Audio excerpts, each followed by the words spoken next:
Your gratitude journal is making you miserable. You write down 3 things you're grateful for every night, but inside, nothing actually changes. This script will explain the neuroscience of why that checklist fails, and reveal the one specific change that turns gratitude from a chore into a tool that physically rebuilds your brain. And chances are, the way you're practicing it right now is the neurological equivalent of trying to get fit by just writing down the names of exercises. We've all been sold the same story.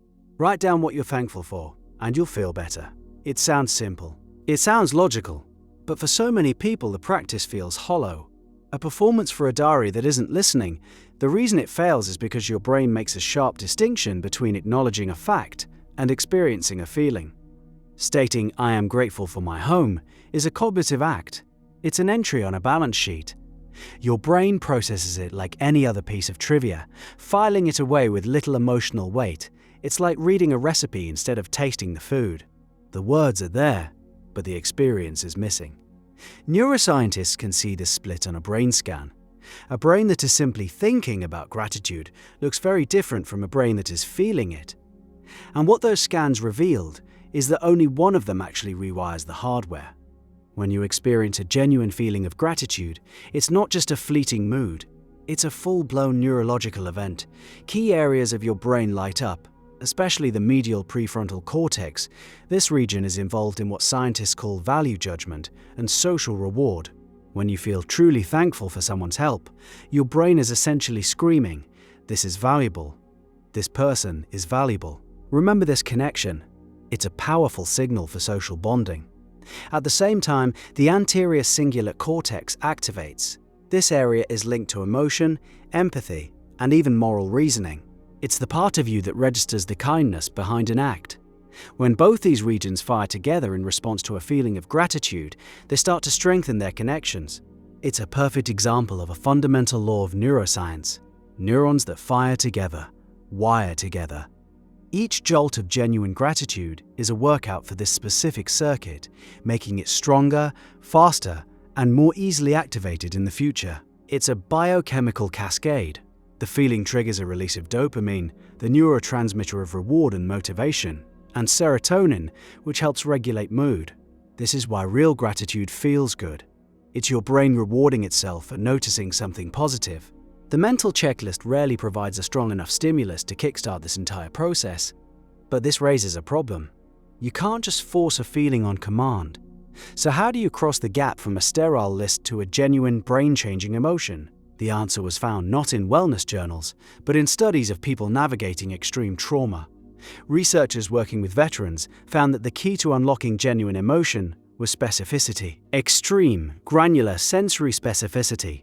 The brain doesn't respond to abstract concepts like friendship. It responds to concrete, lived moments. Consider the difference. A checklist entry says, "I'm grateful for my friend Sarah." This activates almost nothing. Now, contrast that with this exercise. I'm grateful for Tuesday afternoon when I was overwhelmed with a deadline and Sarah showed up at my door without me even asking. She brought coffee. I remember the specific warmth of the cup in my hands, the smell of the coffee, and the look on her face when she said, "Just drink this, we'll figure it out." I remember the knot in my shoulders loosening for the first time all day. That second version isn't just a thought, it's a full sensory memory simulation. Recalling these details forces your brain to pull from different areas. The hippocampus fires up to retrieve the memory. The visual cortex rebuilds the image of Sarah's face. The insula, which processes bodily sensations, remembers the feeling of the warm cup. By reconstructing the scene piece by piece, you are effectively tricking your brain into re-experiencing the emotional state of that moment. You aren't thinking about gratitude, you are generating the feeling from the bottom up, using sensory data as the fuel. This multi-region activation is what produces the powerful neurochemical response. The abstract idea becomes a felt reality. This process is so reliable, it's almost mechanical. And it does more than just build positive circuits, it actively dismantles the brain's architecture of fear. Our brains are hardwired with a negativity bias. For our ancestors, failing to notice a predator was a fatal mistake, while failing to notice a beautiful sunset was just a missed photo opportunity.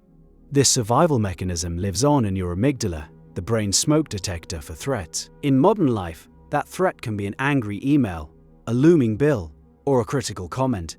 For people with anxiety or chronic stress, the amygdala is constantly overactive, screaming danger when there is none.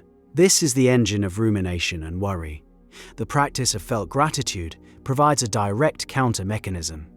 The medial prefrontal cortex, the same region strengthened by gratitude, has a direct connection to the amygdala. It can send signals that essentially say, "Stand down." The threat is not real. It acts as a brake on the brain's fear center. Each time you practice sensory-specific gratitude, you are strengthening that connection. You're upgrading the brake lines. Over time, this leads to a measurable decrease in the resting activity of the amygdala. It's not just about feeling good in the moment. You are fundamentally altering your brain's default state, making it less reactive to stress and quicker to recover from it. It's a shift from a threat detection machine to a safety detection machine, but the effects go even deeper, reaching into the very core of how we perceive ourselves and our place in the world. One of the most profound changes happens in a region called the posterior cingulate cortex. This area is a key node in the brain's default mode network, which is active when we are mind-wandering, thinking about ourselves, or ruminating about the past and future. It's the home of the inner narrator. In states of depression or anxiety, this network can become overactive and rigid, trapping a person in cycles of negative self-focused thought. They replay mistakes, they worry about future failures. Their sense of self becomes fused with this negative story. Scans show that intense experiences of gratitude can quiet this network. Specifically, it seems to reduce the relentless focus on the self. By focusing on the kindness of others, the beauty of a moment, or a feeling of connection, gratitude shifts your perspective outward. It forces a crack in the ego's monologue. You move from my problems, my fears, my failures, to that person's help, that lucky break, that beautiful thing. This shift from self-focus to other focus is crucial. It creates psychological distance from your own problems, allowing you to see them with more clarity and less emotional charge. The practice literally changes the channel from the station of self-obsession to one of connection. Over time, this can lead to what psychologists call a more quiet ego, a sense of self that is less defensive, less needy, and more integrated with the world. But that raises an important question. Does this simply make you passive? Does a brain rewired for gratitude just accept things as they are, losing the drive to change or improve? The opposite appears to be true. A brain rewired by gratitude becomes more, not less, effective. The key lies in what gratitude does to your problem-solving abilities. The constant hum of an overactive amygdala and a ruminating default mode network consumes a massive amount of cognitive resources. Your brain is so busy scanning for threats and replaying old hurts that it has less bandwidth for creative thinking, planning, and executing complex tasks. It's like trying to run sophisticated software on a computer, with a dozen malware programs hogging all the RAM. By calming the amygdala and quieting the default mode network, gratitude frees up those resources. This is why people who regularly practice felt gratitude often report increased patience, better decision-making, and more self-control. Their prefrontal cortex is no longer bogged down in managing manufactured crises. It's free to focus on actual goals. Studies at the National Institutes of Health used MRI scans to track blood flow in the brains of people practicing gratitude. They found increased activity in the hypothalamus, a region that regulates basic bodily functions like sleep and metabolism, but also links to stress regulation. Better sleep and lower stress create a positive feedback loop, further enhancing cognitive function.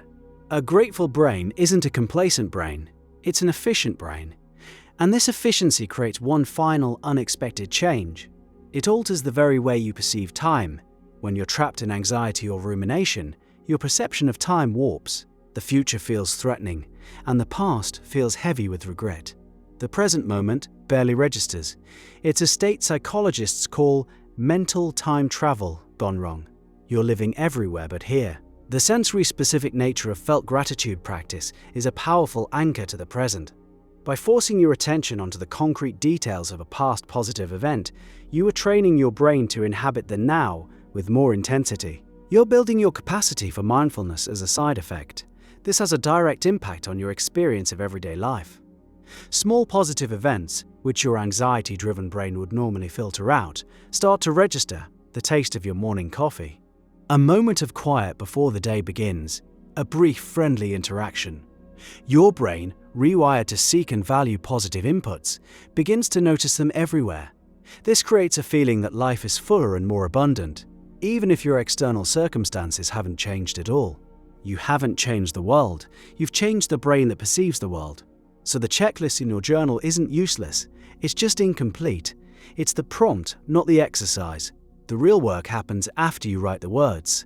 It happens when you close your eyes and rebuild the moment. Feel the weight of the thing you're grateful for. Hear the sounds, see the colors. Let the feeling rise up on its own terms. It's a practice, like any other. The first few times it might feel forced, but the neurons are firing. The connections are starting to form. You aren't just writing a list, you are directing the renovation of your own mind. You are laying down the tracks for a different kind of attention, a different kind of self, and this same neurological mechanism explains why focusing on your failures is the fastest way to repeat them, which is a different kind of uncomfortable.